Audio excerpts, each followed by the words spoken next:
جب تک اس زمین پر علماء کی جماعت موجود ہے، قیامت کے آنے کا وقت وہی ہے جب کوئی علم والا زمین پہ نہ رہ جائے گا۔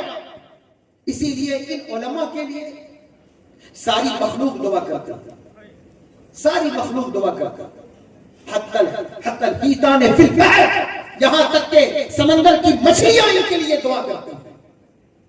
کیوں دعا کرتی ہیں؟ اس لیے کہ یہ لوگوں کو بھلائی کی بات بتاتے ہیں اور برائی سے روکتے ہیں۔ بھلائی کی بات بتانا اور برائی سے روکنا یہ بڑی چیز ہے۔ ان علماء کی قدر اگر آپ قدر نہیں کریں گے، آپ ان کی اہمیت کو نہیں سمجھیں گے، نقصان آتا ہے۔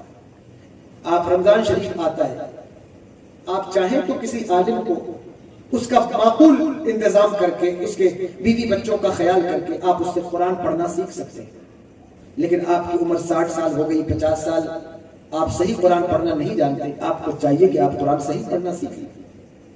آپ کو آج تک اگر نماز جنازہ کا طریقہ نہیں معلوم ہے تو کسی بھی عالم کو ایسا ضروری نہیں کہ وہ صرف آپ کے بچوں ہی کو پڑھا سکتا ہے، آپ کو نہیں پڑھا سکتا، وہ آپ کو بھی پڑھا سکتا ہے۔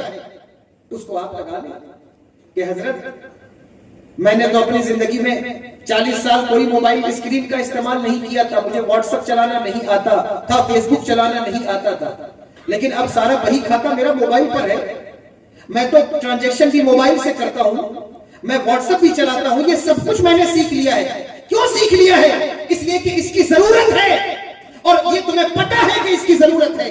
جس دن تمہیں پتا چل گیا علم دین کی ضرورت ہے، اس دن تم قرآن پڑھنا بھی سیکھ جاؤ گے، اس دن تم نماز جنازہ پڑھنا بھی سیکھ جاؤ گے، اس دن تم سورتوں کو یاد کرنا بھی سیکھ جاؤ گے۔ تو اس لیے اگر آپ چاہتے ہیں آپ کی آنے والی نسل نیک ہو، اسے سب سے پہلے علم دین کا علم سکھائے۔